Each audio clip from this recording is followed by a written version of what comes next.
lot of you people out there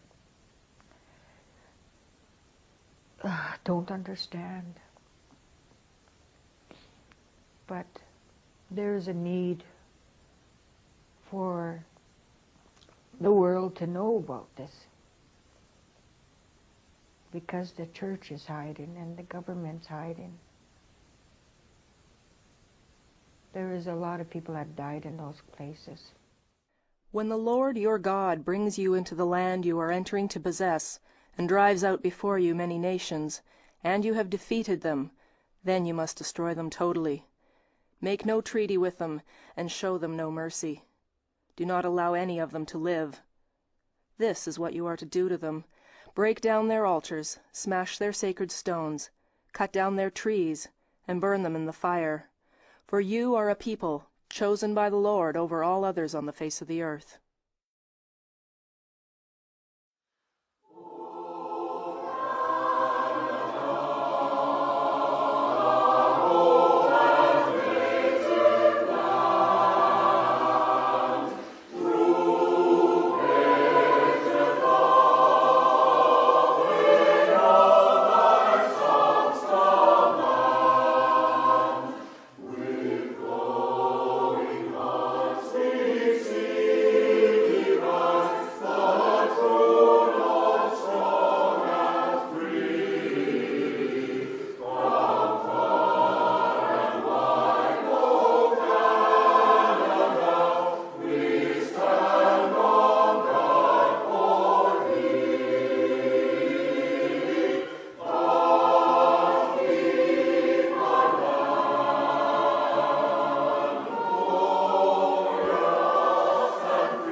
God is on our side, we can commit any crime. We're absolved individually from that crime by believing that we have a higher sanction.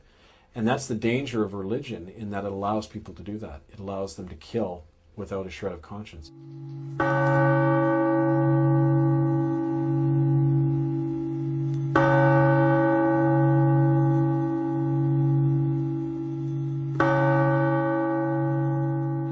The church knows where our children are buried. 50,000 died. Even in the sunlight, the Alberni Valley was draped in fog that first morning I arrived there in the spring of 1992. Jesus once said that when we welcome the stranger, we're actually welcoming him. But how could I have known that by opening my door to him and to so many others, I would be closing the door to all that I knew? Nothing was clear to me at first. I felt like I was on the brink of something, like standing on a dock, waiting. What was clear was that I was heading for a job interview at St. Andrew's United Church in Port Alberni, on Canada's west coast, where I hoped to become the minister. When I walked through the doors of that church, I knew there was a deeper purpose that had brought me there. And sure enough, I got the job. There were no Native people in my church when I got there. You know, there was like 20 people in the pews on a Sunday, and they were all white. They were like retired loggers and millwrights, and about a third of the population was Native, and there were no Indians in any of the white churches. There were no Indians working in the stores anywhere, you know. It was just a totally apartheid, and it still is. It's very much an apartheid kind of community. And that's actually one of the things that got me interested, just a little anecdote. When I went up at the end of the first service, I went up to the chair of my board and I said, you know, Fred, it's kind of odd there aren't any Indians around, you know, like, where are they all? And he got really defensive, and he said, well, they keep to themselves, we keep to ourselves, and everybody likes it that way.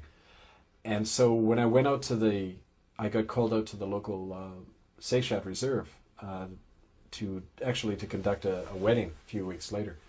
I asked a man who I was marrying, Danny Gus his name was. He was a retired native fisherman, and he had gone to the Alberni school. And I asked him kind of innocently why there were no Native people in church. And he finally said to me, they killed my best friend in the residential school. He's buried in the hill out back. And the church people all know it. They don't want us in their church. So it's kind of like right away, bang, it was in my face, this reality. these two worlds living side by side, not just native and white, but kind of an official world, the official history, and then the unofficial buried history. But Danny Gus wasn't the only Indian who told me of murders in my church's residential school. In my first year as minister at St. Andrews, I spent most of my time just visiting people and getting to know them. That was my job. And my first job was really to open up my church to as many people as possible, including the native population. In doing that, as more and more people came into the church, I gave them a platform. They began to talk about crimes they witnessed in the Alberni Residential School, which was run by the United Church for over 50 years. And they described children being killed. They described pedophile rings where children were being passed around between the Indian agent and the priest and other people like that. Yeah, I had an open pulpit policy, so after my sermon, people could get up and comment on it or share any of their own thoughts in that. And in the native... What did the whites do? Well, the whites would get up, occasionally a logger would get up and defend the logging and that kind of thing. And, people had the chance to say whatever they wanted. And native people in their tradition, they have like speakers who are officially delegated to talk. And so to give you an example, there was a man, Alfred Kietla, who got up and began praying in his own language in church, which was quite something. It was quite beautiful when he did that. But then as speaker, he began to talk about other things, and other people who got up would then share stories of children being murdered in the Alberni Residential School. That was later confirmed by a woman called Harriet Nahani, who actually witnessed a murder of a little girl by the principal of the Alberni School in 1946. Well, this fellow who Harriet claims killed a little girl called Maisie Shaw, his name was Alfred Caldwell, and his daughter was right in the congregation. She was part of the old guard of my church. Did you believe it? Well, when people who don't know one another keep telling the same story over and over again, even if you're skeptical, you have to accept the fact that, it's a commonly told story. And when people began to go further and tell me things that I found later being validated in documents, then you can't deny it. As a minister, you learn to detect bullshit pretty quickly in people. And you can tell in somebody's eyes when they're suffering, and it's incredibly painful for them to tell a story. They're not making this stuff up. My name's Harry Wilson. My name's Kenny Quittal. My name is Virginia Baptiste. I'm from the Osuyas Indian Band in Oliver, BC. My name is Harry Lucas. I'm actually 64 years old. My name is Tibayut from the House of Tibayut of Achida. My name is Nankreithka. I come from the people of Haida Gwaii. My English name is Douglas Wilson. In academic circles, I'm known as Dr. Douglas Wilson. I went to Port Alberni Residential School, 1959 to 1970. I went to the residential school in Cranbrook, BC. My first year was 1955. I went until 1963. I'm a survivor of the Edmonton Indian Residential School.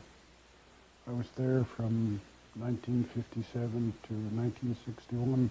At age 5, I was kidnapped by terrorists in a gunboat. The RCMP had this gunboat. It was a RCMP boat with a gun mounted on it to gather children from villages. We were segregated right from the day one. I remember in September we were all on a beach and we were all given numbers. When I first got to school in Cranbrook, we were all given a number. My number was 54, and my underwear, my socks, my uniform, my towels, everything that I had a number. It was 54 on there. And all the girls had their own numbers. And if you were caught with somebody else's number, you got whipped for that. We weren't allowed to have books, and we weren't allowed to read. If you were caught reading any kind of a book or a magazine, you were punished. There was a severe punishment that one. The kids who told on us got preferential treatment, whereas the children who sang their songs and spoke their language were punished constantly for any little thing, for even for laughing. It was always hard for us to tell one another we love you, because we were taught to love was wrong. They told us to love was wrong, that was the devil's work. But yet, these priests and nuns could hug and kiss. And we couldn't even hug our own brothers. We couldn't even hold them and tell them we loved them. It took me a lot of years before I was able to tell my boys I loved them. 3 years it took me to realize it, though, you know, of torture and pain, you know, being strapped at a young, you know, I lost my childhood when I first got there and never knew what it was like to have parents. Still hurts. Sorry about that. Sorry, you don't have to apologize. But I never knew my mother, and still don't today. I couldn't remember any good times that were there because I was being punished for things I'd never done. Like what kind of punishment? Punishment by restraining me to the bed, by putting a restrainer on me and holding me down in the bed. I had bed problems as wetting the bed, and they would tie me in bed and put an electric underneath my sheet so that when I did wet, I would electrocute myself. Did they put you in a hospital? Yes, I did. Well, yeah, you give me some drugs or something like that. What happened to you? I don't know what kind of drug it was. What happened to you when they gave you the drugs? Hey? Oh, yeah, put me in there like a padded room. Padded room, like? I was strapped down. That was after you reported the girl? Yeah. Finding the girl's body? Yeah. I'd seen them burn hands of kids when they're 3 years old and 5 with a little spike in their hand and like that, like a shock thing. Electric shock? Yeah. Device? Why did they shock the kids?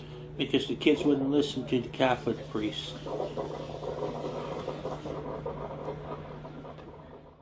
He used it on my brother's penis. He electrocuted his penis there till my brother passed out. And he was laughing, brother. My brother said he was laughing while he was doing it. You'd like to see him in pain, I guess. And in the police force, I was involved in a few investigations regarding victims in residential school, where one particular individual had went home in the summer and learned how to speak his own language, and his dad had taught him how to carve. When he went back to school, he continued doing this, speaking his own language and carving. And the teacher caught him and took his knife away and broke his carving up. And he took a pencil and he drove it right through his hand.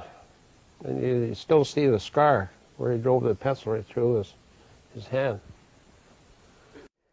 Then there was other times where they put us in a tub, and then they had a bucket of snakes, you know, them black and yellow snakes. And they'd throw that in the tub while we're having a bath. And the snakes they can't stand that hot water. They try to crawl all over our bodies, trying to get away from that hot water. They'd all just curl up because they'd die immediately. And that was some of the horrifying things that they'd done to us to discipline us, to keep quiet. What had I got myself into? My whole world was being turned upside down. I had a young family to support. My children were still only infants. I couldn't put them at risk, which I would be if I let those stories be spoken from my pulpit. I didn't know what to believe or who to believe. I know I didn't want to believe these stories. Well, when you went home at night with your family, your wife and 2 daughters, did you talk about this? Did they talk? Was this supper material to talk about? No, I couldn't really share this around my kids or really my wife at the time. You know, for one thing, I was told in confidence, and another thing was it was a nightmare. I needed help.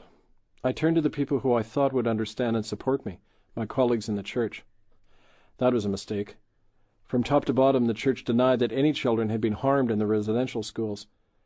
Not only that, but church officials even threatened me to keep quiet about what I had been told. I was told to just stick to what they called being a good minister and tend to my flock. But that's what I thought I was doing by opening the doors of my church, even to Indians. And that's ultimately what the church found intolerable, that I was bringing that truth, into the pews on Sunday and letting those people who had been silenced for so long speak. And I'm still trying to do that in the work I do.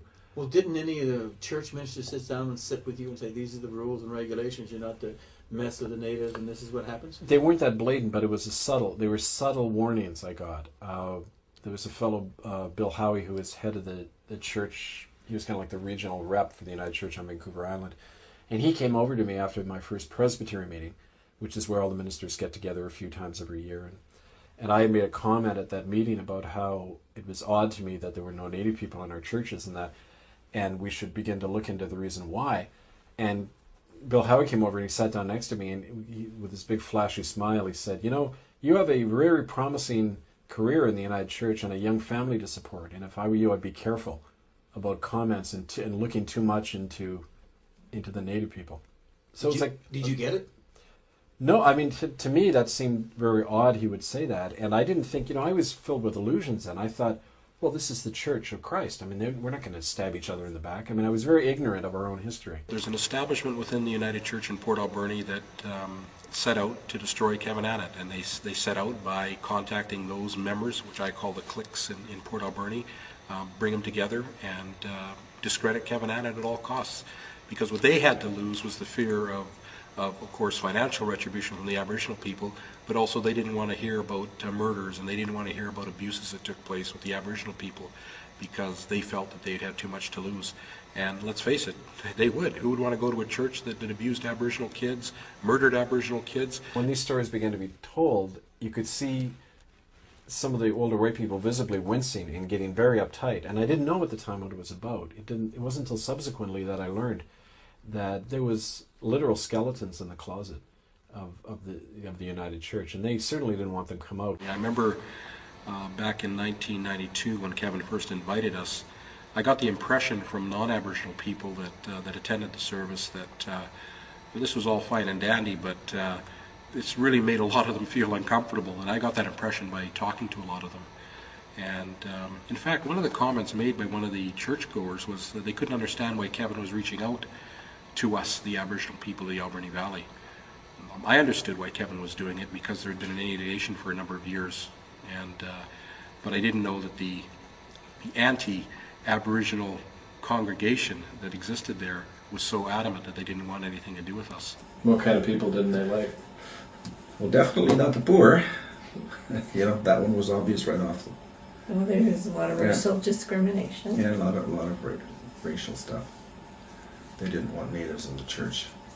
And as Kevin developed the food bank and developed a dialogue about the murders that took place in residential schools, I suddenly saw firsthand the attacks that started to come towards Kevin. It first started out as whispers, and I remember hearing from people in the Alberni Valley who used to go to the coffee shops that Kevin Annett was opening up a can of worms he shouldn't be opening up, and how dare he. Which is why I was removed so quickly. I was just summarily fired from my job without any cause, without any due process or anything. On January 23rd, 1995, after nearly 3 years as minister of St. Andrew's United Church, Kevin Annett was fired without cause or notice by 2 officials of the United Church, without the knowledge or consent of his congregation. Kevin was told by one of these officials, Art Anderson, that there were no charges against him and that he was not under discipline, but that nevertheless he had to submit to what Anderson called, quote, pastoral retraining and psychiatric evaluation if he was to remain a United Church minister. Anderson provided no evidence to support these requirements. At the time of Kevin's firing, his church was filled to capacity on Sunday mornings, and Kevin had just received a vote of approval for his work and ministry by 90% of his congregation.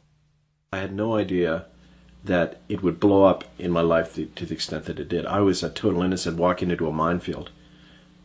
I thought, okay, the worst that could come out of this is they'll reprimand me and remove me and send me to another church. That's the worst that can happen. That's what I figured. Was this your own conclusion, or did you derive that with your family? You just No, I just realized that that's how you deal with a minister who doesn't fit, as they say, with his congregation, which I know is bullshit because I fit with most people there. But I knew in the power politics of the church, it's always a minority who hold the power. And these people who were the old guard, who were connected with the people who had run the residential school, who were scared shitless of Indians, who had the guilty conscience, those were the ones who had the ear of the higher-ups in the church. And I knew they were going to remove me. But I thought that they would simply, do the whole re-education thing and say, well, you're going to go and retrain, and then you can have another church. But I realized pretty quickly when all of this stuff started happening that they wanted me out. They didn't want me. It was kind of like, the Matrix when the plugs start flying out of Neo, right? Like the system looks at him and go, whoa, he's not going to fit. Flush. And they flush me.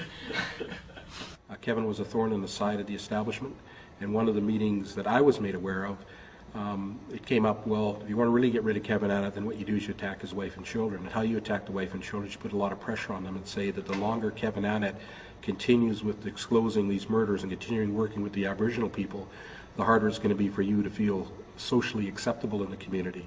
And your husband shouldn't be doing this. And if your husband continues to do this, there's going to be ramifications for you and your daughters. I didn't think that they were going to eventually, basically destroy my life, get rid of my livelihood, and help break up my family, which they did. Where did your family? Did you talk this over with your family? Whether that was church business, you didn't talk with her? Well, eventually, when with my wife Anne, who my ex-wife now, I began to share a lot of stuff with her, and she was getting really scared about all this stuff. But what happened was, after I was fired, they went to her, and they actually offered to pay for her divorce and help her if she provided them with information. And in fact, subsequently, they gave her documents which tried to make me look like I was mentally unstable, which she used in divorce court, as she got custody of her 2 young daughters as a result. So the fact that the church would do that would actually help in the divorce to get my kids taken away from me. The fact that they would spend $250,000 to throw me out of the church, that was all telling me and other people a lot of stuff. That was telling me that there's a much bigger agenda here. They're scared and they want me out and silenced by any means necessary. So you don't just do that to somebody who has, offended the congregation or who isn't a good minister. You don't go to that extent unless there's some other thing you're trying to hide, and that was clearly about these murdered kids and the stolen land. I witnessed the death of Maisie Shaw. You have as much right to call yourselves Christians as the members of the Inquisition. Where is your apology? Where did you bury the children? But this is where we found those, we've seen those little skulls. You found them in here? We found them in here. There was coal, like coal. See, we weren't allowed to come here. Never at any point when I was pleading with them to stop what they were doing to my family and I, even on that level of just how it impacted me personally, there wasn't a shred of humanity in them. They were like... You were looking in their eyes, nothing there. Nothing.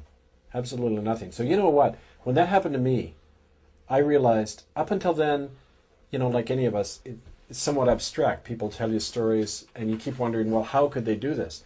When I saw what they were able to do to me, one of their own, when they turned and shredded my life mercilessly and allowed my 6- and 2-year-old daughter to go through hell, I thought, if they could do that to me, imagine what they could do to a native child who wasn't a Christian, who was dark-skinned, who wasn't part of them. Of course they could kill them. So I watched, and she was standing at the top of the stairs, and he kicked her.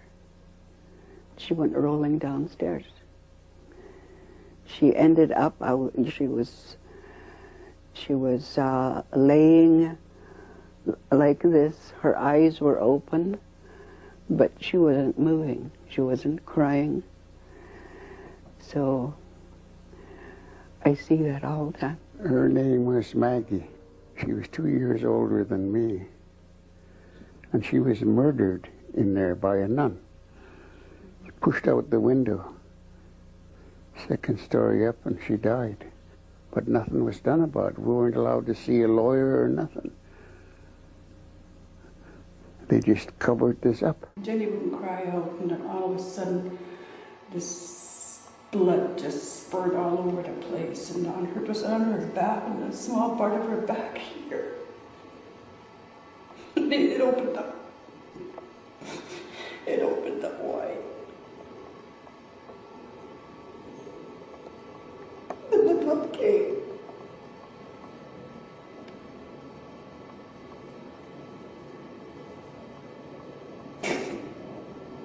Oh God.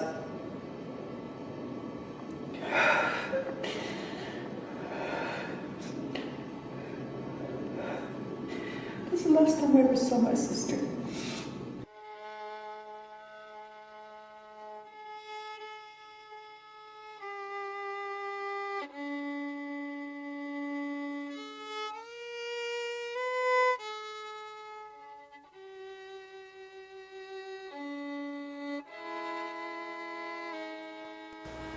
There was 2 young men ran away. They got as far as Jasper,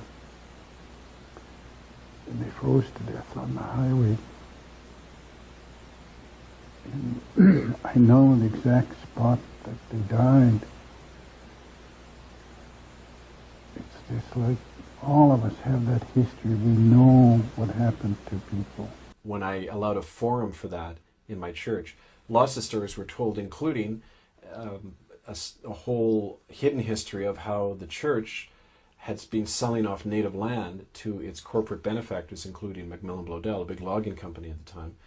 And there were all these little backroom deals going on with stolen native land. And I called the church on that, and they showed me the door. The whole process of your firing was farcical. The church knew there were 1,400 lawsuits coming down the pipe over the residential schools. I'm convinced that your removal was orchestrated from Toronto, from the church head office. I think it's obvious to me that the national office removed you because they knew of the upcoming RCMP investigation and of the land deal after Marion Best got your letter. They were in for a rough fight and didn't want dissent from a Port Alberni pulpit. The sale and speculation of a house at First Nation land on Flores Island, Lot 363 on Canada's west coast, by the United Church of Canada, BC Provincial Government, Macmillan Bloedel and 2 local businessmen, was brought to light and challenged between 1992 and 1994. The 2 individuals primarily involved in making these disclosures, Hereditary Ahousaht Chief Earl McKenna George and United Church Minister Reverend Kevin Annett, have now been expelled from the United Church over these same events. In October 1994, I had attended a presbytery gathering. That's where the ministers all get together to talk over church matters. And at that presbytery meeting, the whole issue of how land was taken from the Ahousaht's people was basically covered up and denied by the church. So I took issue with that, and I wrote this letter. Subsequently, I was fired from my pulpit.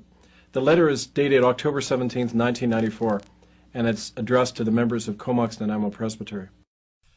Dear members of Presbytery, I am writing this in the wake of the brief discussion at the Fall Presbytery Gathering in Gold River concerning the issue of the Ahousaht's land settlement.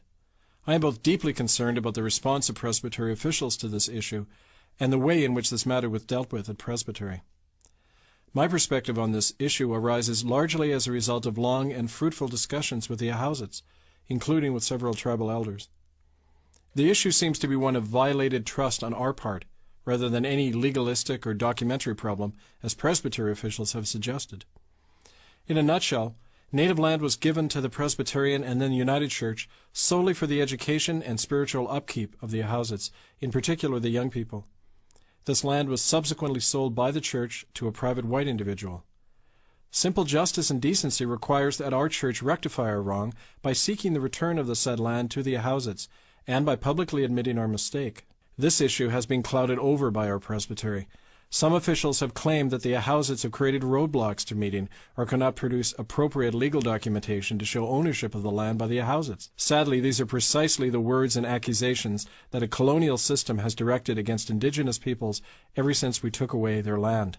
The very fact that we are waiting for the Ahousaht's to prove their case to us, or to meet with us on our terms, reveals at best an insensitivity on the part of our church to God's call for justice towards those we have wronged. At worst, it indicates a perpetuation of the racist and oppressive relationship that has been our legacy regarding indigenous peoples. It is not too late to reverse this legacy or the wrong we committed in regards to the Houses land issue. Indeed, it is imperative that we do so soon if we're concerned at all about our credibility and integrity in the eyes of both the Indigenous peoples here and the wider public. If we do not clearly and publicly admit our wrong on this matter and seek actively to return the land in question to the Ahousa's people, I'll find it difficult to associate myself with the United Church on this issue. I urge Presbytery officials to meet immediately with the Ahousa's elders on their terms and come to a mutually agreed resolution to this matter that upholds our paper position of supporting native land claims. Anything short of this will expose a dangerous gap between our words and our actions. Yours in Christ, Reverend Kevin McNamee, Annett. The fact that I was fired for pointing out that the church was selling off native land to its corporate buddy, the big logging company, Macmillan Bloedel, the fact that I wrote about that and was turfed so quickly out of the church is proof right there that, you know, the Achilles heel here is the issue of the land. How was it gotten? When you look into the mechanics of how the land was taken, it's out and out murder, mass murder. That's exactly what I feel. There was genocide. The control was taken over when our people started to die through the smallpox, and that was, we believe, was deliberately spread in our community.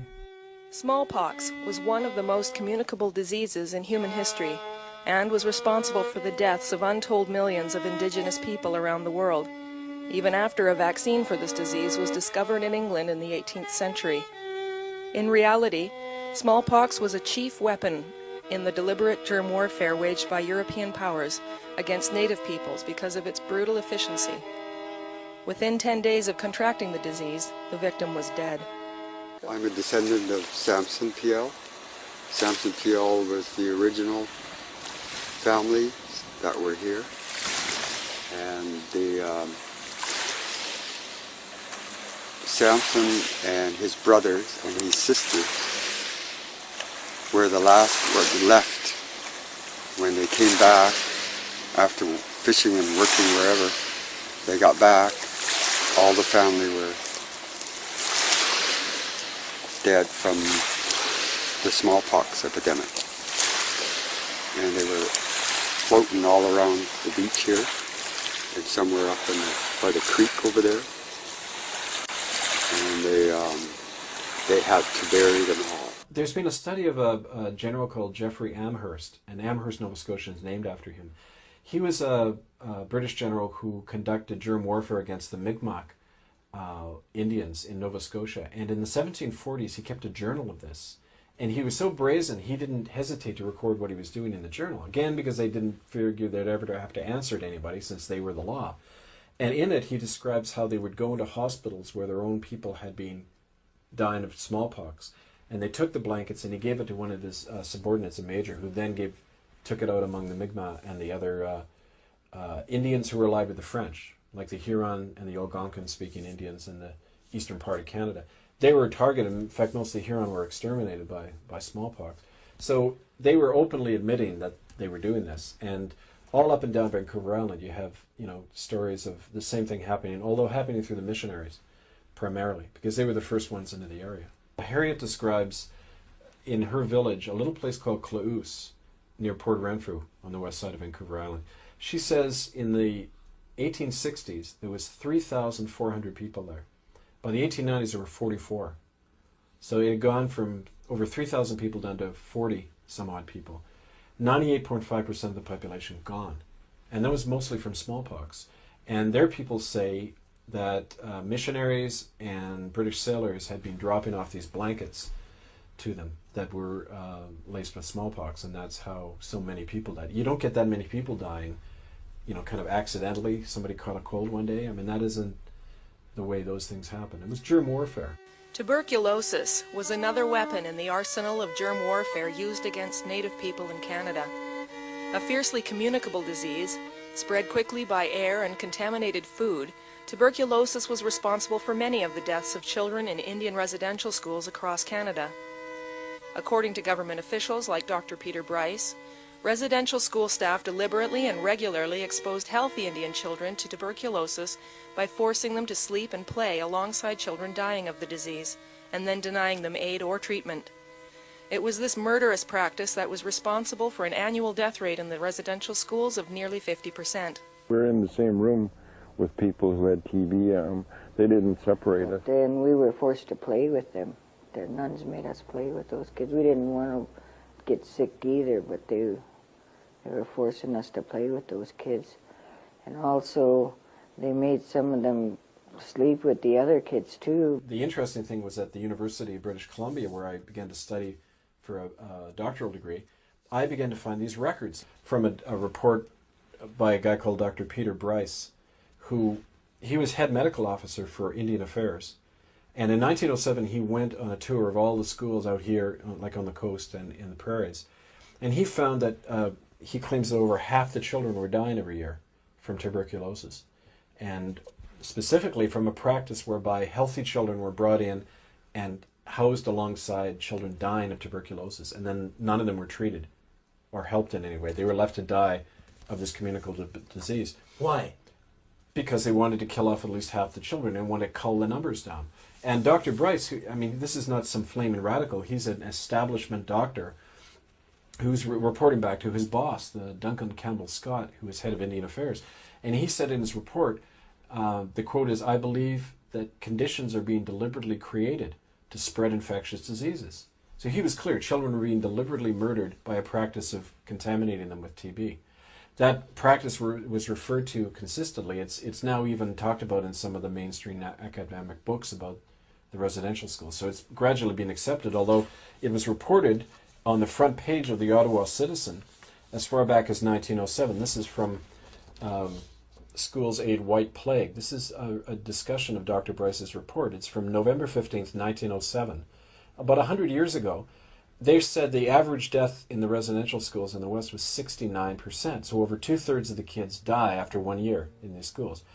That's talked about in the mainstream press, and yet today so many people are acting like, oh, we didn't know this. Well, I mean, it's been public knowledge for a century in Canada. There's about 50% of the kids that died of TB. And one thing I can tell too is that the chief over there now, her mother had 12 siblings. She was the last one that lived out of that school. She's seen 12 of her brothers and sisters go in there, plus herself, but she came out. She said then the other ones never made it home. The Indian residential school system in Canada was an extension and evolution of an older system of genocide that began as early as 1540 in eastern Canada and during the 1840s on the Pacific coast.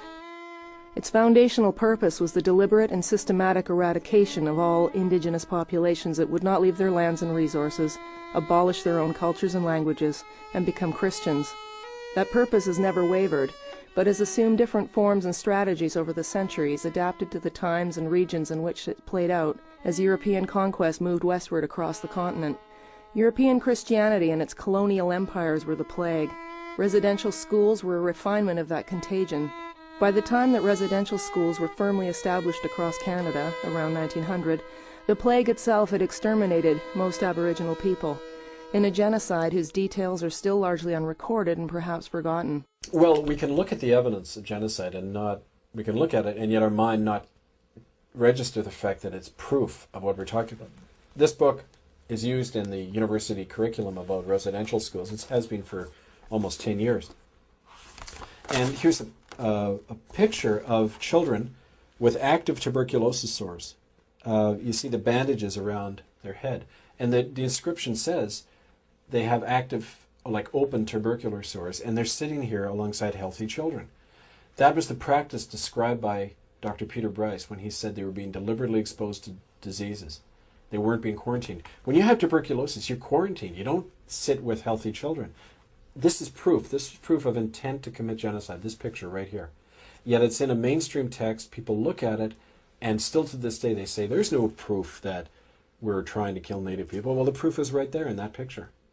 In that practice, which was happening in every residential school across Canada. And it was documented by their own people. How did the parents and the relatives allow this to happen? The neighbors? Well, did they do anything? They weren't allowed to. One of the documents I found is a thing called the Application for Admission Form. And it's a document that every Native parent had to sign or they'd go to jail. And what it did was it actually surrendered it surrendered guardianship rights to the principal of the residential school. So what this did is you had to sign away the guardianship power of your own child to the clergyman who ran the residential school. And at that point, that principal of that school then became the legal guardian of the kids. So that explains why these things could happen, how it could happen, because they were the legal guardian. They could do whatever they wanted to these kids.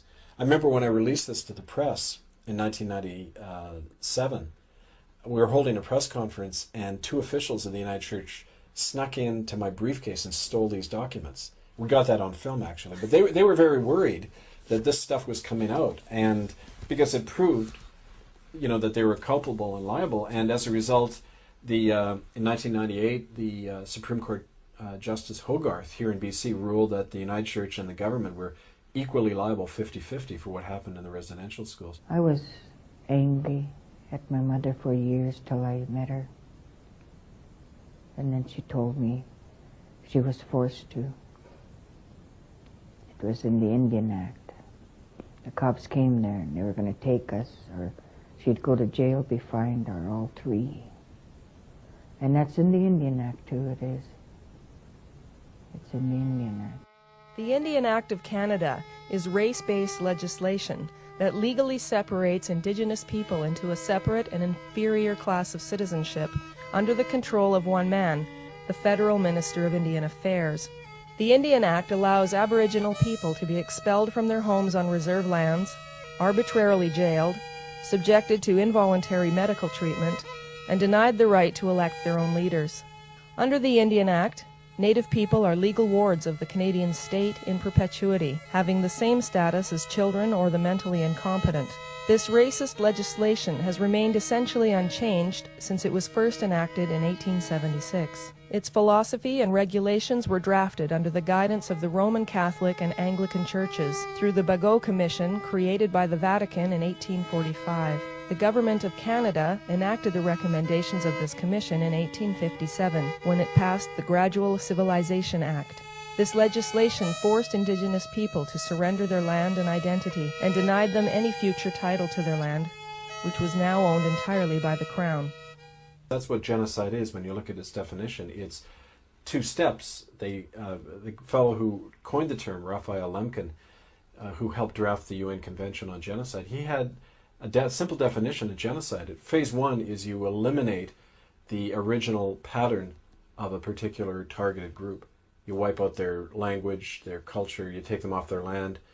And the second phase is imposing the pattern of the domineering group on them. And that's exactly what happened in Canada, like in any colonized area, but it happened primarily through the churches here. This is the grave of Harry Galad, and for me he's the epitome of the problem. You notice his grave has been desecrated. He was an Anglican missionary. He worked for the government as well as the Indian agent, and he also worked for the local timber company. He was like church, state, and company all rolled into one, and he was the man who brought in the local residential schools, who made sure that the children were all imprisoned in the school. He is single-handedly responsible for a lot of the misery around here in the native world. So I'm not surprised that somebody desecrated the grave. This cross is a symbol of all the suffering these people have gone through.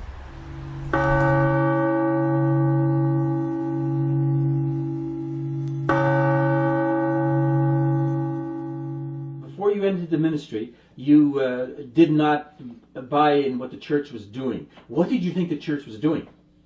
Back then? Yes, before you entered the ministry. Well, I knew that it was mostly talk. I mean, even as a kid sitting there in the United Church, I knew that you could just tell things. Kids are very intuitive, right? And they knew that these people aren't living what they're claiming. I mean, they're not loving one another. Is anyone coming over to our house when we're struggling? My dad doesn't have his job anymore. We had to move down to a hotel in the downtown part of Vancouver. Were any of the church people coming over and helping us? No, not even the minister. We were the pariah family all of a sudden. So I knew it was bullshit. But that didn't take away from what I felt in here was the message of Jesus, which to me was revolutionary. It wasn't. So where did it go wrong, Kevin? Well, you cut me off there. Wait. Sorry. It wasn't just that Jesus was a nice guy, right? You're the benign, kind of loving man. It was like the hippie, right? That's never how I saw him. I saw him as a revolutionary. He got murdered because he was challenging the powers on behalf of the people who didn't have any voice, on behalf of, you know, the outcasts. I mean, the woman who was going to get stoned to death, or the people who are on the outside all the time, you know, the guys who get shit on all the time. They finally had a champion. And he said, not only am I your champion, but God is too. God loves you more than the assholes doing that to you. And that's a revolutionary thing to do. And it was beautiful. I mean, it was like to me a new world. And I saw the church perverting that message. I saw them taking the side of the wealthy and the powerful, and they do this all over the world. They crucify Christ again and again, just like they're crucifying the poor. And I said, that's got to stop. I mean, that lie has got to stop. Well, it's like the early Roman Empire. They realized, look, we're not defeating these people. The more people we burn in the Colosseum and throw into the lions, the more people are being converted. They have a moral power here that's growing in the world. Our soldiers are becoming Christians and are saying we don't want to fight anymore. You know, the whole empire was unraveling. So they were smart. They said, you can't destroy a movement like this. You can co-opt and pervert it. And that's exactly what they did. They opened the door. They said, come on in and sit down, guys. Take a seat in the empire. We'll turn you into something successful. You know, we'll give you power so you can convert people. We will give you the means to conquer in this world. You don't have to be persecuted anymore. And they accepted it. They turned their back on Christ. They shut the door on him. And they became the church. They became Christendom. And they got blood all over their hands as a result. But he's still outside the door there. And I was trying to open the door. When a lot of the stories began to hit the press about, you know, when the lawsuits began against the churches and the government of being brought by residential school survivors, at that point the church decided to, quote, delist me, which was to actually throw me right out altogether. The person who had arranged the hearing, he was the executive secretary of the church out here, Brian Thorpe. And he had arranged the hearing, chosen the panel members. The hearing was in the room of the church of a friend of his. And in addition to that, he was one of the 4 testifying against Kevin. I mean, here where judge and jury and the whole thing gets blurred, I thought, wait a minute, what's going on here? This is natural justice, isn't it? And this was natural justice. But this whole business of them, they knew I was taking notes on all the things that proved there was nothing going on according to natural justice. They saw me writing it down each time. Did they know who you were at the time? No, they didn't. Did they know your background, or did they just think you were some busybody woman? Oh, they just thought I was a little old lady with very little to do. But after the first week there, I realized this was Canadian history, United Church history, and Native history. And deserves to be told. And I made a point of trying to be there all, 36 days of the hearing that went over 6 months. It was the first public and only public delisting of a minister in United Church history. It was really like a show trial to make an example of me. But at that trial, the lawyer for the United Church, a fellow called Ian Benson, he said the reason these Reverend Annett is being recommended for delisting is not because of anything he did while in the ministry, but because of comments he's recently made to the press about the deaths of children in Indian residential schools. So they were very clear. They wanted to get rid of me because I was continuing to talk about these deaths and murders. So in the period after I was fired from my job in Port Alberni, my wife and family and I had to move back to Vancouver where I could seek out retraining of some kind. I enrolled at the University of British Columbia. And basically at that point the attitude of the church was to put me on ice and try to ignore me.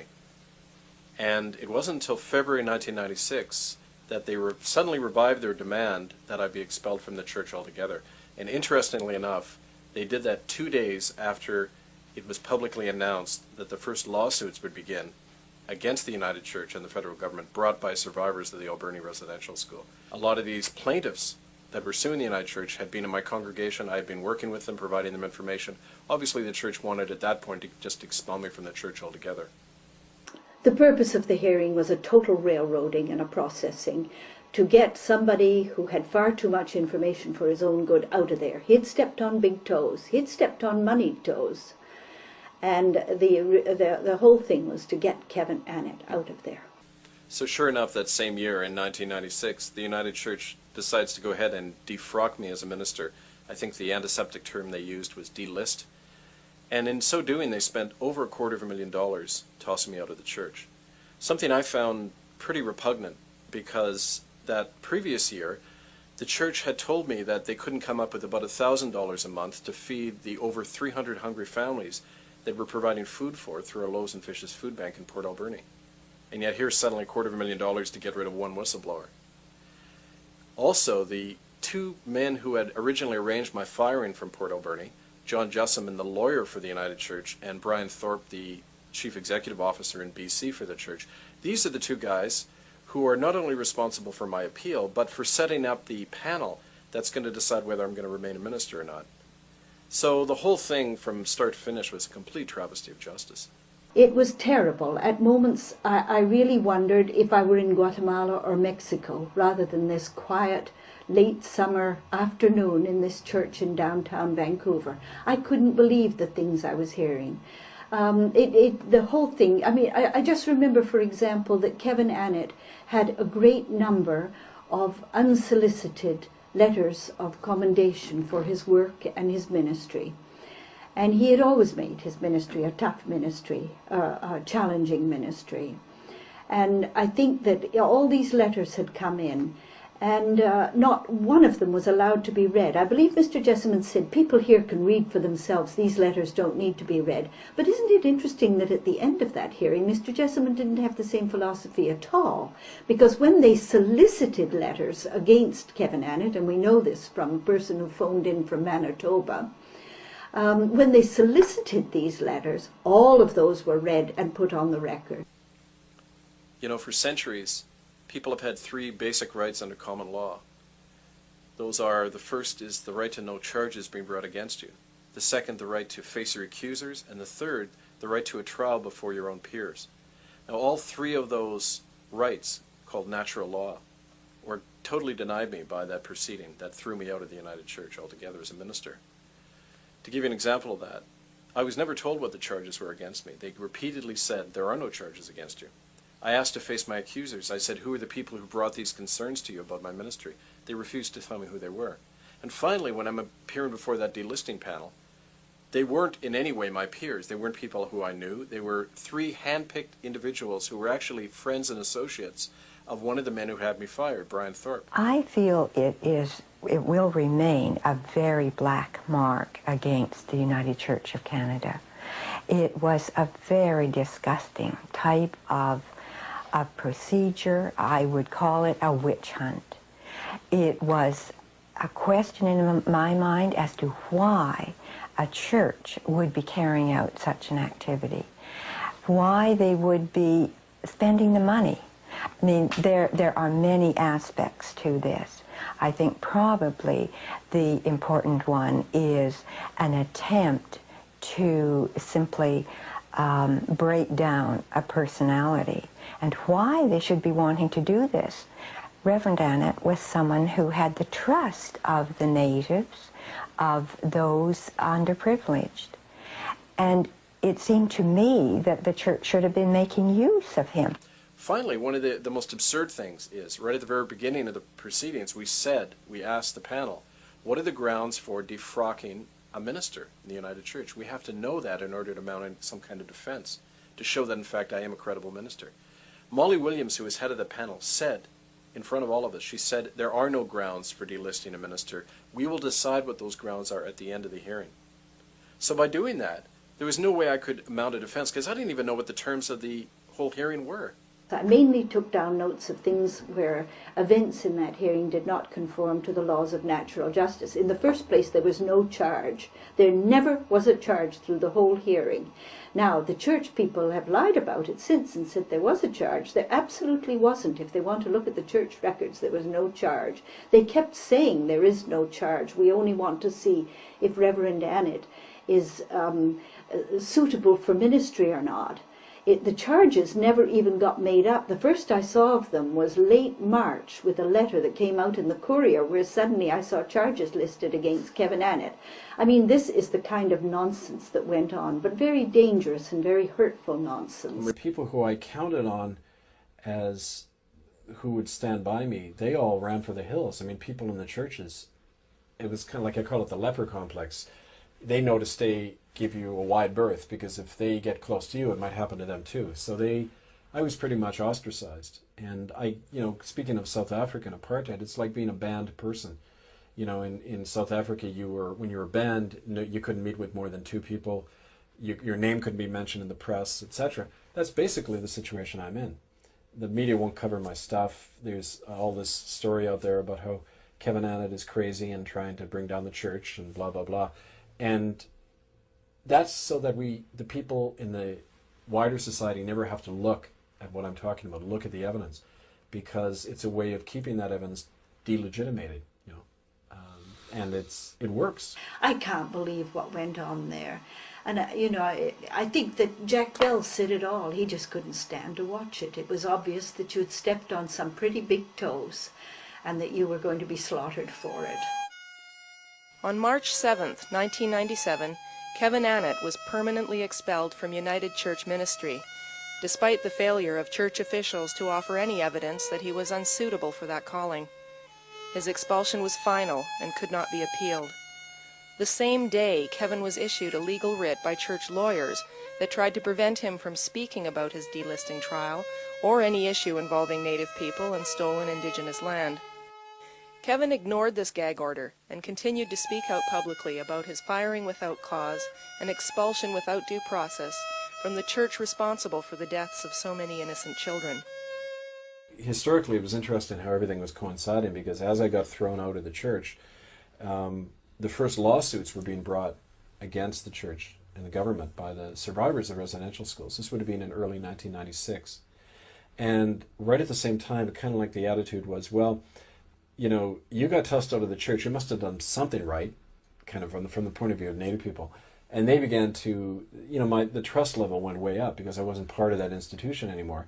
And I was being invited down to these healing circles in the downtown east side of Vancouver to listen to people's stories, and then eventually they began to ask me to record them for them. And that's when I began to seriously document a lot of these stories that went... Up until that point, you had not documented anything that was said at Well, the church? I hadn't systematically gone about it. I had, you know, written down notes and that people had shared with me, but it was clear from the things they were sharing that this went far beyond the physical and sexual abuses that are talked about in the press. Well, they're not talked much anymore about, but for a while they were. You know, people were describing children being sterilized, being murdered, being used in medical experiments, being deliberately exposed to tuberculosis and then left to die. They realized, and I realized with them, that all we were doing is sitting around hearing everybody's sad stories, and it wasn't going anywhere. The people were not recovering from this. There were a lot of lawyers and Native politicians making money off their pain, but they weren't changing anything in their life. I'd know people who'd tell their story and then go kill themselves. Well, was there a design to heal people, or was there just a design to have people talk? Healing is a word from the dominant society. It's a way for people to make money off other people.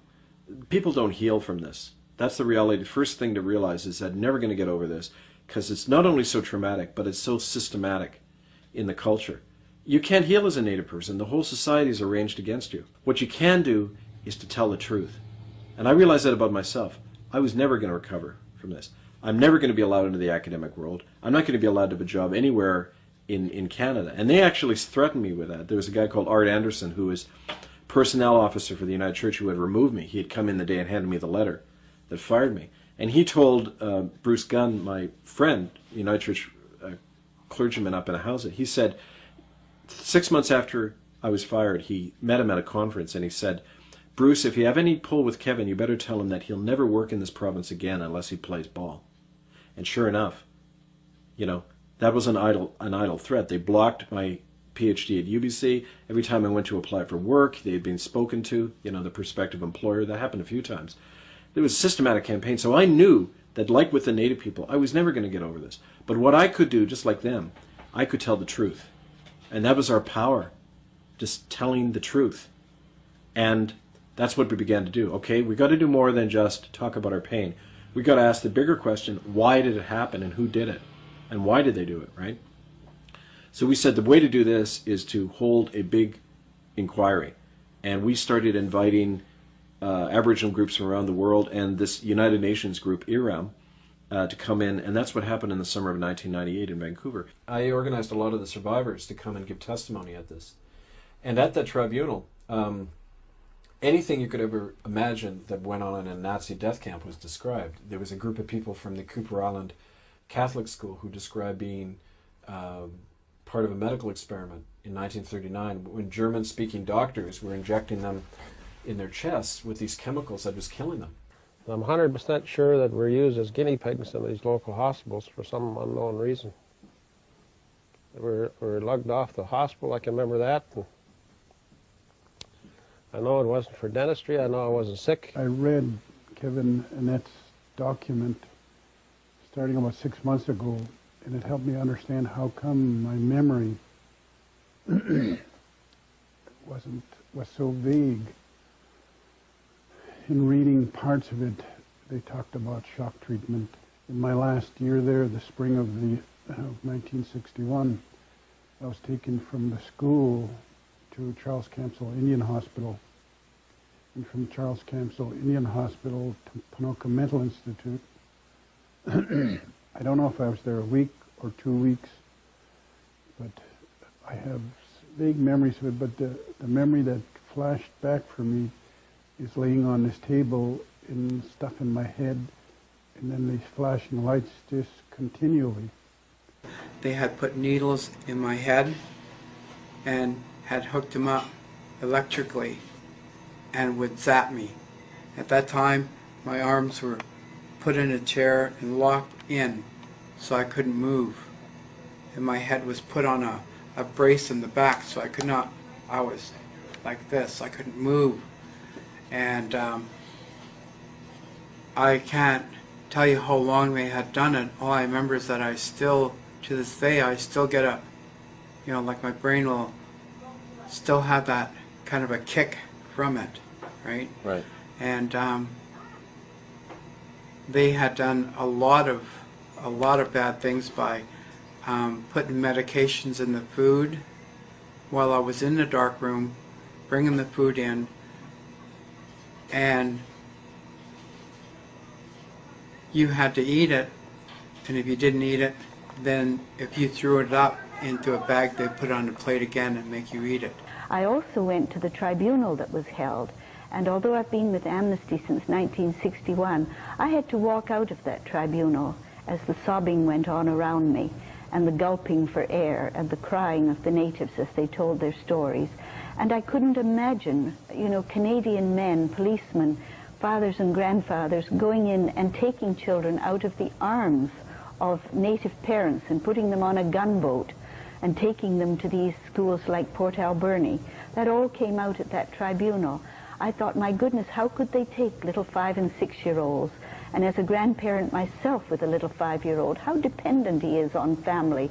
How could they take those children to these schools where at best they were treated with indifference, but as we know, so much worse went on there. We've had Chief Harry Nice, we've had Chief Joe Gosnell, we've had Chief Ernie Cray sitting in this room with tears in their eyes describing it to me themselves on television. I mean, it happened. We know it happened, and it happened in our lifetime, right? It's not 150 years ago. Was there proof, though? Like Nazis... Scars. They showed me the scars, and they also... Anything written down? Any doctors write down that they went through it? I did find documents in the Indian Affairs Archives describing these doctors, and how what was interesting was the order that was running the school, a Catholic order called the Montforts. As soon as some children escaped from these experiments, they went to the local, their families. The local police refused to return the children to the school because of these horror stories they were hearing. The next day, all the Montfort brothers resigned. They were just taken right out of there. And the Oblates come in to replace them. So there was something very odd going on, and a number of the children died, and I found the death records and everything. So there was that kind of stuff going on. Well, did the tribunal ask for proof, written proof? Or did they accept the oral proof? Well, they had both. They had the oral proof, and they also had some corroborating proof that this stuff was going on. They also subpoenaed the government and the churches and the RCMP to come and answer questions, because ultimately they're the ones with the evidence, the documentation of this. And every single one of them, from Jean Chrétien right on down, they just refused to come. They never answered or anything. But I mean, other things were described, the sterilization hospitals. Women showed up who described being sterilized simply because they were Indians and wouldn't go to church. I couldn't have any more children after Dr. Darby got to me. He made an announcement in our village that anyone who wasn't in church on Sunday had to report to him for a special procedure. I never went to his United Church since they did so much harm. But Darby was missionary, so his word was law. So the Mounties came and got me and brought me to Darby. He gave me a shot. Next thing I knew, I was in bed, all bruised and hurting. I was missing all my gold teeth. Something didn't feel right inside me. I never could conceive after that. Later, another doctor told me I'd been sterilized. George Darby, he did that to hundreds of our women.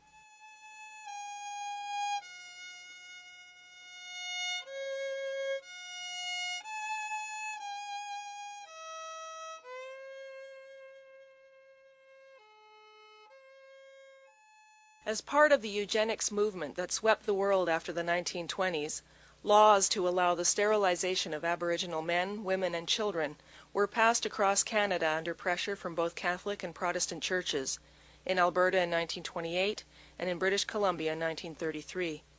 Missionary doctors of the Anglican, Catholic, and United Church of Canada sterilized thousands of Native people in hospitals all over Canada, as part of the campaign to depopulate Aboriginal land to allow its occupation by European settlers and corporations. The main targets of the sterilization program were the traditional leaders of the Aboriginal nations, the tribal chieftains and their families, who were slated for extermination. Accordingly, the sterilization campaign against traditional families has continued to the present day.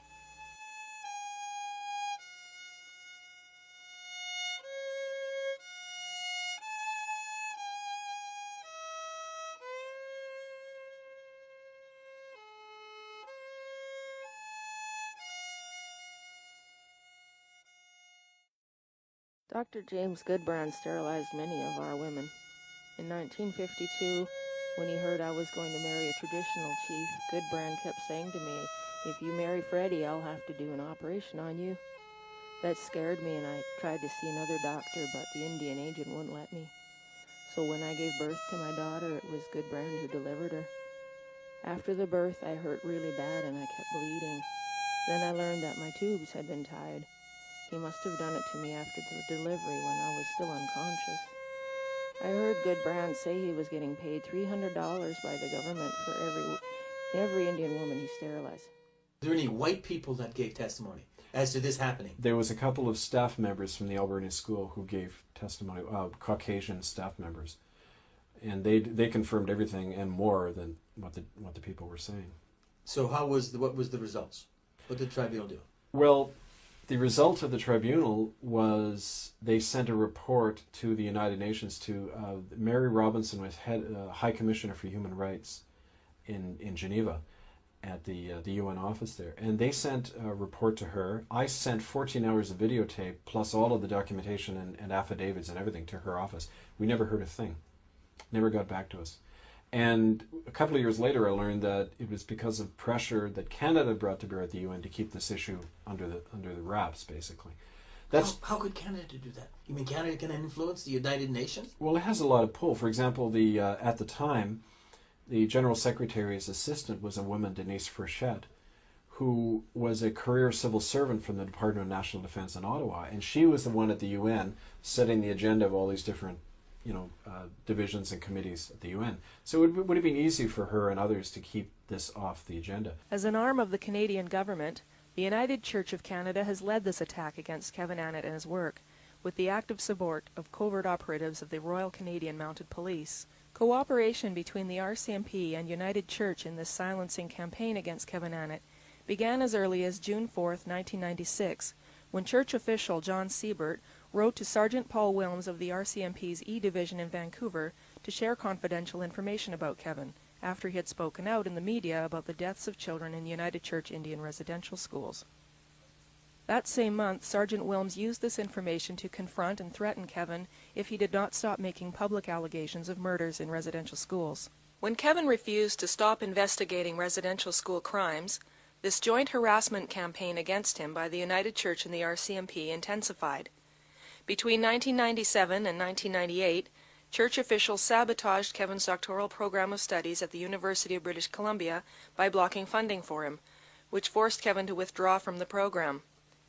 One of Kevin's professors admits having been spoken to by RCMP officers about what they called the dangerous nature of Kevin's research into United Church residential schools. Yet by far the most serious attacks on Kevin Annett and his supporters came in the wake of the historic Tribunal into residential schools that Kevin organized in June of 1998 in Vancouver.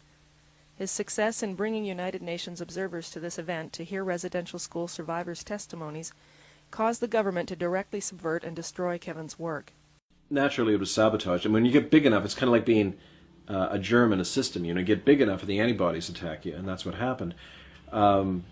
It was clear from the tribunal that a lot of crimes that had never been heard about were finally out there publicly, you know. People talked about sterilizations for the first time, the medical experiments that they were doing on kids at the Catholic and United Church hospitals and the residential schools on the West Coast. That was all talked about. We sent it off to the United Nations, and in retaliation, a lot of shit came down on the people who did it. I mean, Harry Nahanni, who was the person who identified, you know, that the little girl had been killed, murdered at the residential school, the United Church, when she was a witness to it. The RCMP broke into her house without a warrant 2 weeks after the tribunal. The RCMP tactical squad and ransacked the house at gunpoint, held everybody at gunpoint and just ransacked the house. People were threatened. They were thrown out of their jobs on the reserve after they'd given testimonies. I started getting followed around by these two guys who physically attacked me on 2 occasions. This was all within a month or two of the tribunal, so the heat began to come down. And I knew it is because things that were shared at the tribunal weren't just about the past. They were about pedophile rings that were being operated today with the help of Native politicians and church lawyers. It was about crimes of the present that were begun in the past but carried on today in the Aboriginal world. It all began to, the veil began to lift for me. I realized we've got a real tiger by the tail here. It isn't just about, you know, something that happened years ago, because if it was, why would the harassment continue?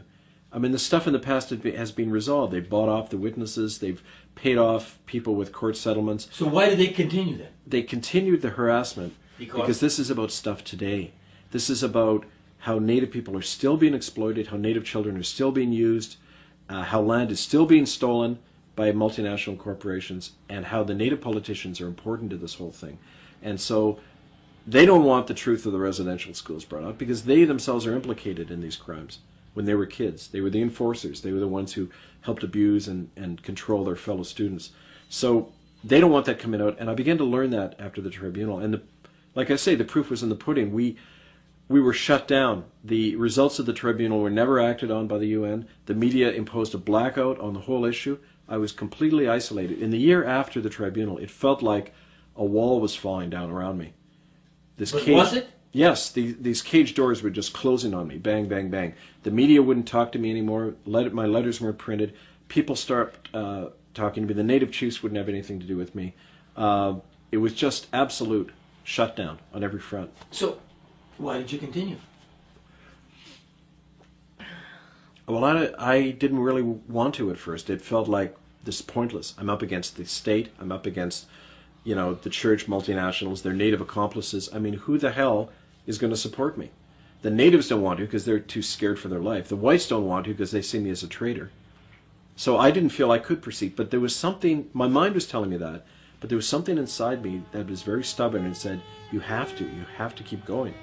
In the years following the Residential Schools Tribunal, Kevin Annett persisted in his efforts to document and make public the evidence of mass murder and ethnic cleansing in Canada. Abandoned, penniless, and attacked from all sides, Kevin nevertheless continued to speak out publicly on the hidden history of mass murder in Canada, and kept on documenting all that he had been told and had discovered about crimes against Native people.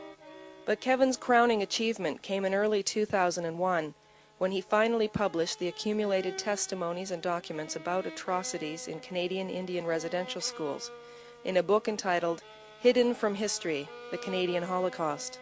A dozen separate publishers refused to produce the book, so Kevin printed it himself and circulated more than 1,000 copies to libraries, governments, human rights groups, and Aboriginal people around the world. But most of the books ended up in the hands of the people for whom Kevin had labored so long, the residential school survivors themselves. In the fall of 2005, Kevin completed the much expanded second edition of Hidden from History, and for the first time asked the deeper question of why legal genocide had happened in his country, what had given rise to this plague in the first place, and why is it continuing? Kevin, you've remarked to me that the tides are changing, that things slowly are becoming made known. Yes, they are. It is very slow. Remember, it was 10 years ago that hearing took place. But I do believe that the changes that have come about are because of the price you have paid, a terrible price of what you have paid. I think his work has been serving a really valuable purpose by bringing, first and foremostly, these issues to light. And I know Kevin's had to endure a lot of suffering and a lot of loss, and particularly in his work, his livelihood, his being defrocked and losing his congregation, and subsequent attacks by the church, police positions and powers of authority, and a lot of the native people that Kevin has worked with in the past as well have suffered attacks, people having their automobiles tampered with, putting their lives in jeopardy, being attacked and under constant surveillance by hostile occupational forces such as the RCMP. Let's fire Kevin Annett. If he doesn't have a job, he doesn't do the work he does in the community, and that's exactly what happened. And as anyone knows who was involved at that time, we tried desperately to convince the United Church not to fire Kevin Annett because he was doing a lot of good work. But of course our pleas fell on deaf ears because those people didn't live in the community, they didn't witness the good work Kevin did, and the end result is their legacy of corruption continues. Church officials have repeatedly silenced journalists and prevented publications from reporting the facts of both crimes in Indian residential schools and Kevin Annett's expulsion from the church. In January of 1999, the globally acclaimed magazine The New Internationalist ran a brief article on Kevin Annett and genocide in Canada. In response, National United Church official David Iverson circulated a 14-page character assassination of Kevin Annett to the world media, and threatened the New Internationalist with a boycott of their magazine unless it stopped all reporting of residential school crimes and Kevin Annett. New Internationalist editors buckled to this pressure and never again reported Kevin Annett's work. In March of 1999, the national magazine Canadian Dimension was similarly silenced after it ran an article by Kevin Annett on the Ahousaht land deal between the United Church and Macmillan Bloedel. United Church lawyers threatened Canadian Dimension with a multi-million-dollar lawsuit unless it publicly retracted the article, which it did. In September of 1997, the Vancouver Courier newspaper ran a front-page article on Kevin Annett that went into detail about Kevin's uncovering of land theft and other crimes by the church on Vancouver Island. United Church official Phil Spencer, who had helped arrange Kevin's dismissal from the church, tried to force a retraction by the newspaper and have the article's author, Clodagh O'Connell, fired. When this failed, Spencer went so far as to verbally harass Ms. O'Connell at her home. I felt I had to call what I thought was the church back to its real soul, which had been lost. And you felt you could? Not by myself, but I felt I had to do that. I had to try. Did it work? Sure it worked. Why do you think all the shit has happened? It's because it worked. After, losing my wife and kids and trying to re-educate, trying to get a PhD and then having that blocked, being unable to support myself, having to save my dimes and nickels every week to have enough money to go on the bus to see my kids for 2 hours, having to eat off plates in the university, other people's food, so I wouldn't have to buy dinner, so I'd have enough bus fare to see my kids. That made me feel like I was on the bottom, and that there was no one around to help me. Not even family. They just stood right back and said, well, this man should pull himself up by his own bootstraps. They didn't realize that there were all these forces in the world that were trying to keep me down that way, that the United Church did not want that PhD produced, that the RCMP did not want that tribunal done, and they but the tried more to they stop tried, it. what did that do to you? The more they tried. I got angry at them. I said, why? What the hell right do they have to do that to me? What the hell have I done wrong? Nothing. I said... Did you lose your faith in No, the here's the wrong I did. The wrong I did was I expected the church to live by its principles. That was my wrong. What were its principles? It claimed to be following in the footsteps of Jesus Christ. To seek truth. They have this great statement in the United Church to walk humbly and seek justice, in the world. Well, I just expected them to do that. That's what it said on paper. I just asked them to live by their principles when it had to do with land they had stolen from the native people and children that they had hurt and murdered in the residential school. I simply said, do what's right.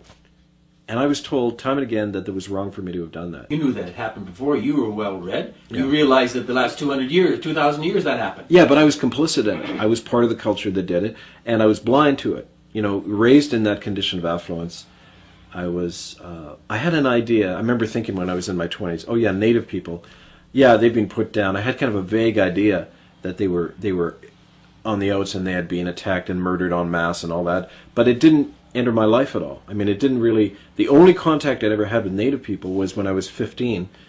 We went up to a village in northern BC on an exchange, and we lived for 10 days among Aboriginal kids up there, and then they came down into our community and hung out with us. But what I saw just blew my mind in that little community of Hazelton in northern BC. Just unbelievable. I didn't think people lived like that in Canada. You know, Lived worse than you did. Well, I mean, yeah, even the poorest white person, they didn't come anywhere near the experience of what was going on in that village. Kids running around, I mean, not just literally without clothes and dying from malnutrition, but I mean, you know, there'd be like, there was a little 6-year-old girl whose dad had gone after with an axe.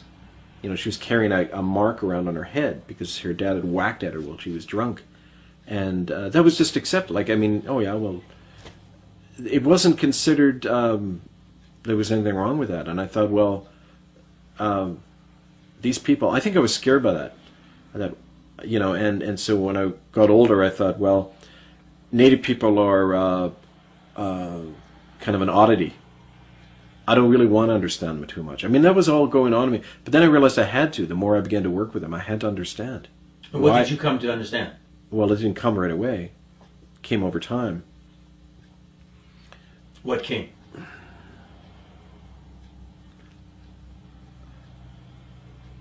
What genocide really looks like, up close. What it means to be at the receiving end of a campaign to exterminate you. What it means to be the survivors of mass murder. You go around with, you feel like you're going to die at any moment. You're going to be tortured at any moment again. So all you have to do is hide. You got to hide. You could identify with that? Oh yeah.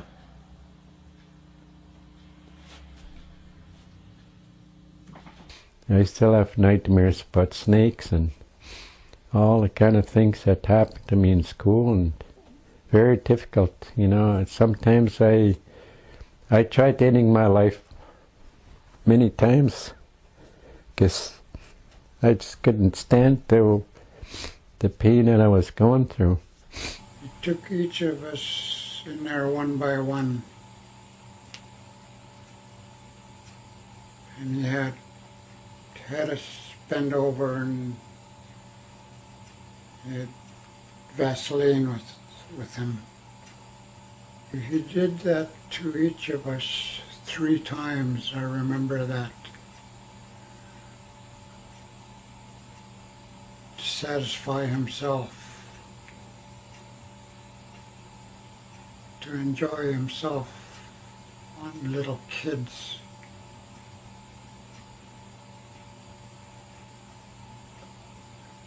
I forgot how old I was, either 6, 7, or 8, maybe 9, I forget. But I remember, I'll never forget, Mr. Moore. He said, you know what, sis? He says, I can't wait to get out of this hellhole. I'm going to tell everything. And then the phone went dead. People at Cooper Island always listened to our phone calls and censored our letters back, you know, coming in and going out. So I, you know, like I was afraid for him, but I didn't think it was going to be as bad as it was. It turned out as bad as it was.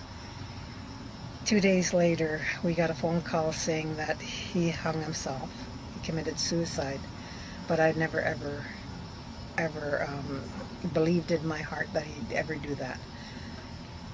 They had them walk through the gym while Richard was still hanging, and told them that it could happen to them.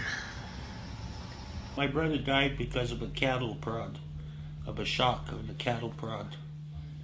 When he was 4 years old, they dragged him by the hair and they cut his skin right off his head. The pastors did that with a whip, like a horse whip. It was sharp, with these little blades on it. And when I was in there, I heard him scream for help. And right away, there was a lot of blood on the floor, and they wouldn't take him to a hospital or the nurse or nothing. What happened then? What happened when I was in there? I heard him still scream for help. Rick, help! They tortured me. I'm gonna die. So he died right away, like that. He was my only best friend and my only brother that I always loved. What would be the final solution for you? What would relieve your mind or give you calm? Well, you know, when you're dealing with a crime this huge, there isn't any solution ultimately, because it's not as if something like this can be healed. It's like when you look at genocide being perpetrated on one group of people, it never stays confined to that one group. It always blows back on the people perpetrating it. And I often think about that when I look at, you know, what we're doing to the land and the environment. I mean, we destroyed people who had been living in harmony with the land for thousands, tens of thousands of years. And that can't help but affect us and the way that we live. But I think that something this huge, you can't just give an apology and a bit of money. It's an insult to people who have been sterilized and seen their friends murdered to think that that's going to solve anything. But what will begin to turn the tables on this is if the perpetrators are brought to justice and are able to say, yes, we did these crimes, yes, we did try to wipe you out. I often know, working with Native people who've been through these death camps called residential schools, for them, they never talk about money. They never talk about compensation. You know, a lot of the Native politicians will talk about that. But the people on the ground, they keep saying over and over, I just want to face the people who did this to me. I want to tell them what I think about them, and I want them to admit what they did to me in front of the world. I think if they did that, I would forgive them if they would just admit what they did to us is genocide. And the government has never ever came up and acknowledged their mistake of a residential school. And to me that's totally wrong. And the churches are hiding behind the laws of man-made laws and not admitting their wrongs regarding residential school. And I feel that's cowardly. They're thinking they figured they could get away with it? Oh yeah, of course they could get away with it, because they were the law. The church and the government were and still are the law. Churches are exempt from prosecution for these things, clearly. For almost 10 years, the knowledge of these things have been out in the press. The courts have refused to prosecute the churches over these crimes. Time and again, judges have said this issue of genocide is not going to be addressed in this court. They restricted it issues like, well, the children suffered a loss in education, or you know, they were hit sometimes, but they've refused systematically to address the issue of murder and genocide. We know that in just the residential schools, the official death rate given by the government themselves was 50%. And if they took they claim 100,000 children went through the schools, but that's conservative, because they would often grab children in whole areas, not just the 7-year-olds and up, which they had to do under the law, but 3-, 4-, 5-year-old kids were common in the residential schools. So if you double their number, you're probably talking 250,000 children went through the residential schools. Half of them who died, 100,000 children alone just in the residential schools. When you look at the whole history of the Indian reserves, and it's got to be in the millions. They want evidence. As a 7-year-old child, I witnessed myself the burial of a child, and I didn't know what was happening at that time. I was with another student, and I asked him, I said, "What's happening here? I see them digging a hole in the orchard," and they said they're burying another one. In '65, there's a bunch of us kids playing soccer in the back field. There was a brush of leaves and grass piled up, and there was a body underneath it. One of the kids kicked the ball, and he went to get it. It was quite decomposed. Went to Waterbury in 1960, and I was I found a dead body 1967 in between Ross Hall and Colwell Hall. Native girl, she's about 16. And I told Jay Andrews, and Jay Andrews shipped me out of Pullaburney, went to Nanaimo, and I believe it was a cover-up. And we need those children returned home. They need to be brought back and given a proper burial. And that's really kind of a most basic first thing that the churches and government need to do. They need to identify where those bodies are. And I remember we used to go dig graves there, and they would be kids that came from Charles Camsell Indian Hospital. How they died, I don't know. But I know we just dug a lot of graves.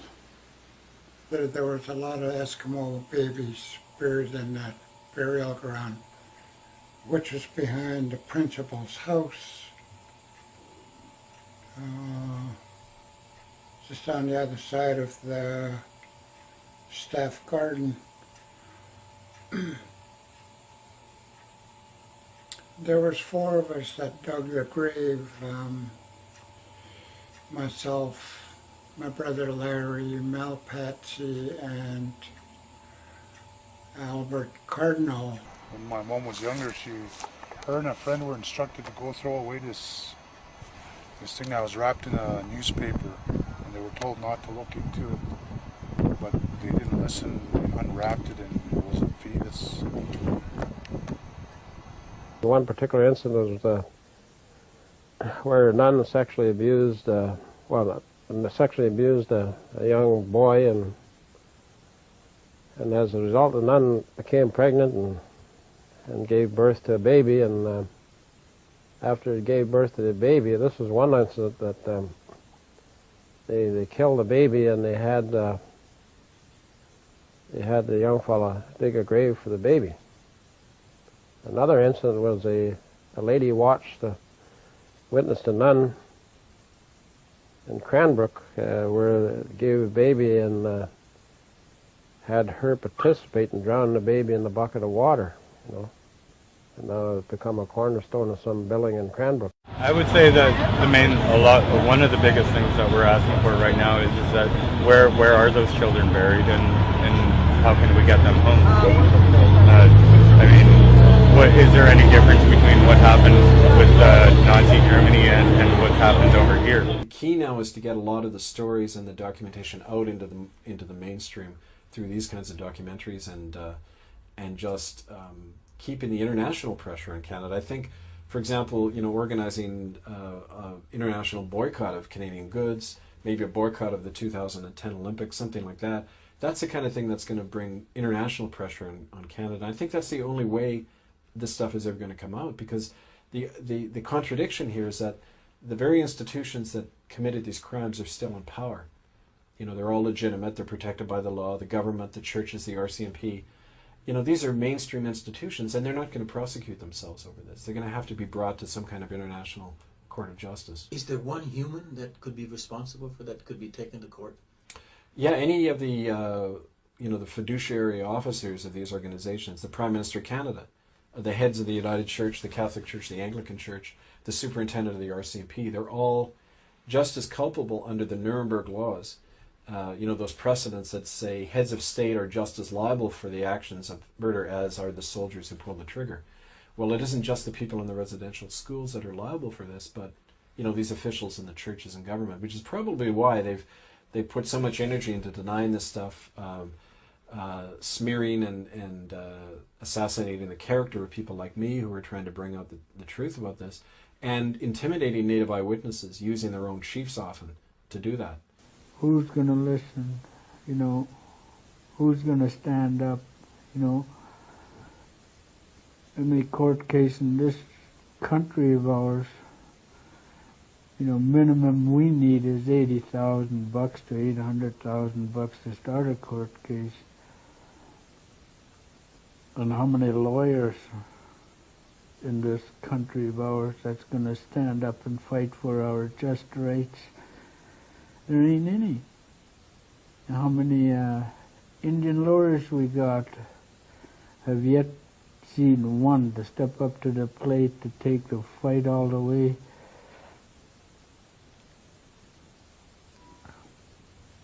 Oh, I hate doing this.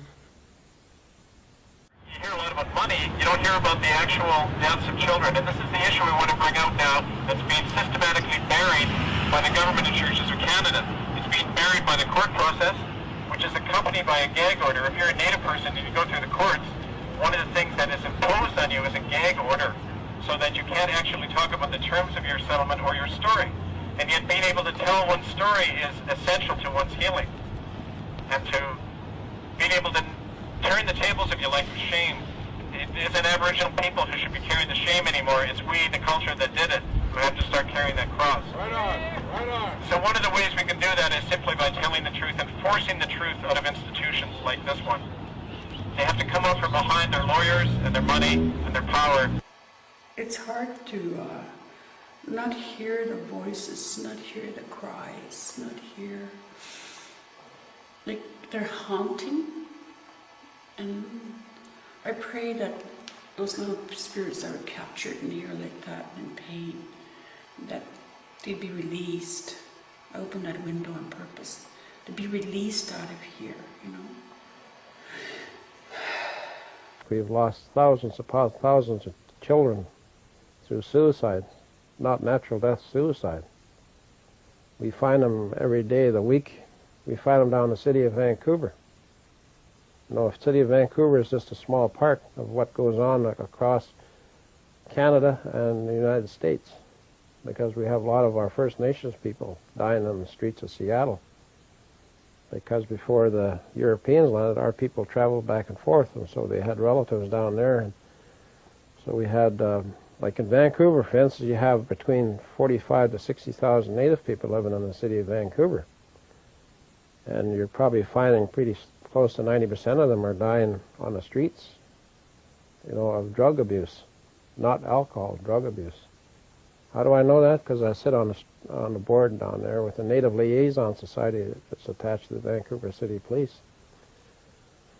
And I asked the question one time, how many of our people die, or people die on the streets of Vancouver? I said, whatever you read in the paper, you can multiply that by 10 times. And just I think the year before last, you had 365 deaths, so you could figure that out. And that's a direct impact of residential school. A friend of ours, Sylvia Yellowhorse from Alberta, she died because of alcohol poisoning. She drank so much.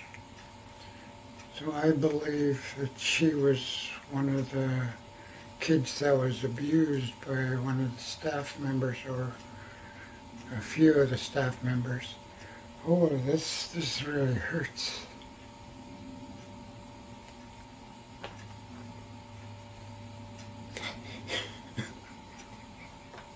Many of our women, young women especially, are going missing because now, after the residential school abuse and everything is over, they're treating our young women like they're disposable.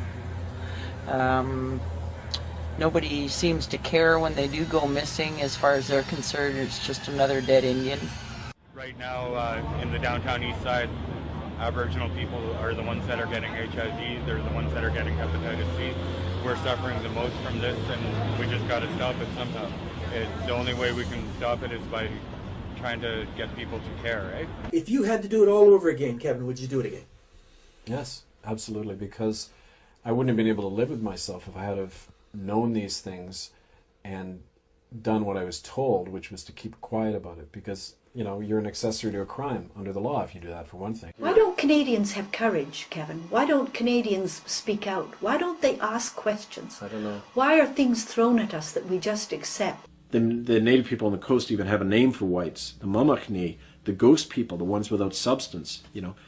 I didn't want to be a Mamachni anymore. I wanted to be a human being. Why did they think of us as this, the natives?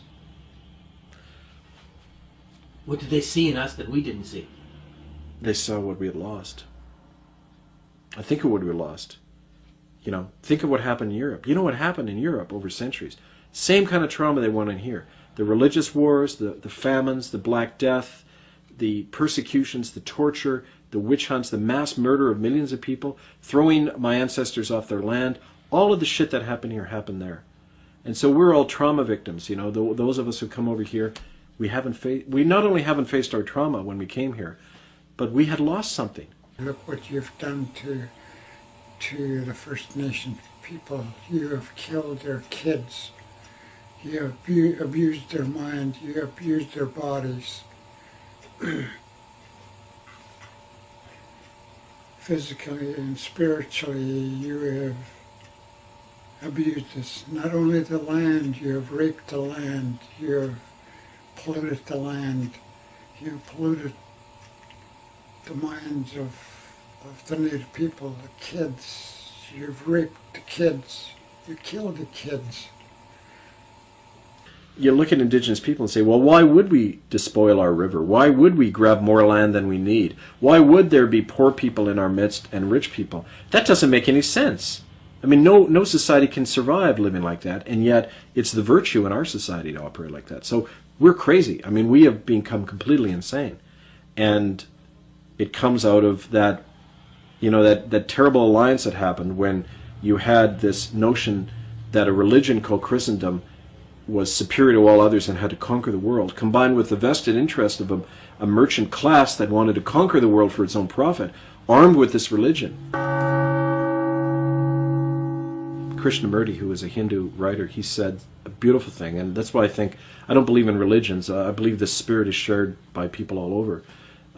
But he said, God hides himself in the most broken ones among us, and God hides himself in the most broken parts of ourselves. Hidden in there, but present, like a little seed. And I'd say that our worst experiences are a way to reveal that, and for us to find a new meaning and strength in our life. Because when you lose everything for the right reason, for a just cause, or for people who can't fight for themselves, when you stand with them and lose everything, you gain everything.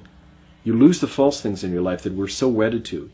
The only thing the church did to me, was say, I'm sorry, wrote a letter of apology. Some bitch thinks writing on paper and saying verbally to me, saying I'm sorry, doesn't work. It makes me more angrier to think they can give me a few dollars and that'll make me forget. No, we're not all one happy family. There's this whole world, like every society for 5,000 years, rests on the suffering and misery and exploitation of some group of people. And you're not going to find God up in a church somewhere. You're going to find God down there in the garbage heap with those people. That, to me, is a message of Christ. So why don't we get that, Kevin? Because Christianity was hijacked by wealthy institutions and the rich, and it's been their servant for centuries, when it really belongs in the hands of the poor. Now all generations will declare me blessed. God has brought down the mighty from the throne and has lifted up the poor. God sent away the wealthy and has filled the hungry with good things. It's like what you get in the Sermon on the Mount. Blessed are the poor and woe to the rich. He says that. And it's kind of like this big reversal. Suddenly all the things that the powerful, the government, the corporations, the churches, they all think everything's on our side. We've got the world wrapped up. We can go carpet bomb Iraq whenever we want. You know, we can destroy anybody we want. Suddenly it's all reversed, and those things are their downfall. And the ones who they're bombing, suddenly you realize, like Martin Luther King learned and Gandhi learned, those are the ones with the power to change history, not the assholes who think they're in charge. That's a revolutionary message, and that's what I tried to speak about from the pulpit in Port Alberni, and also to create. I tried to create it. I tried to put it into practice. And you saw what happened. I mean, it's not surprising what happened to me. And I'm taking strength from that now because I realize it's what happens when you try to live the message. You will get nailed, but that's their undoing. It's not my undoing. I'm not undone.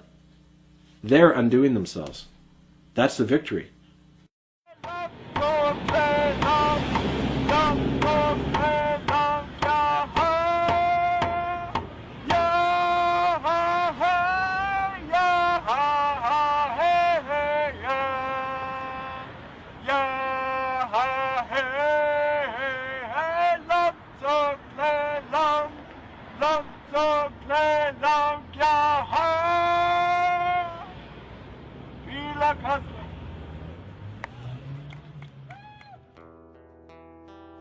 From now on, all generations will declare me blessed, for the mighty one has done the most magnificent things to me. Sacred is this light that shines from within every one of us as we reveal.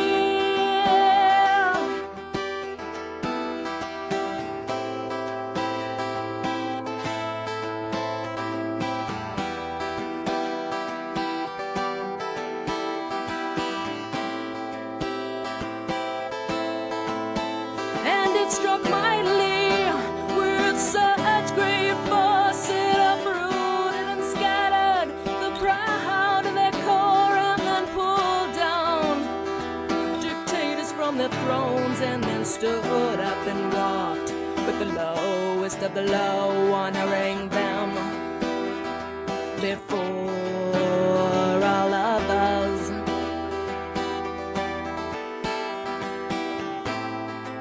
I am now diabetic. I'm now on dialysis. I am losing my sight. My legs are giving out on me. And now I've got to realize too that I ain't got much time.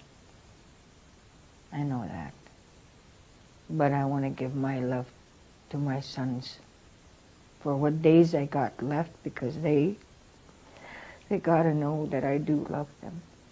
Even though I couldn't tell them for years, but I do. I care about them lots. I didn't want to share my past with them, but I finally told them. They cried with me.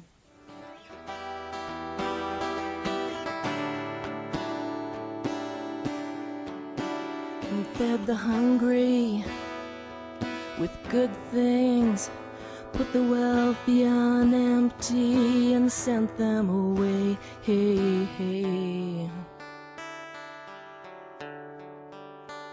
Hey, hey. And then reawoke in human hearts compassion for all who've breathed this air before, and for all who suckle at this planet now, and for all to come forevermore.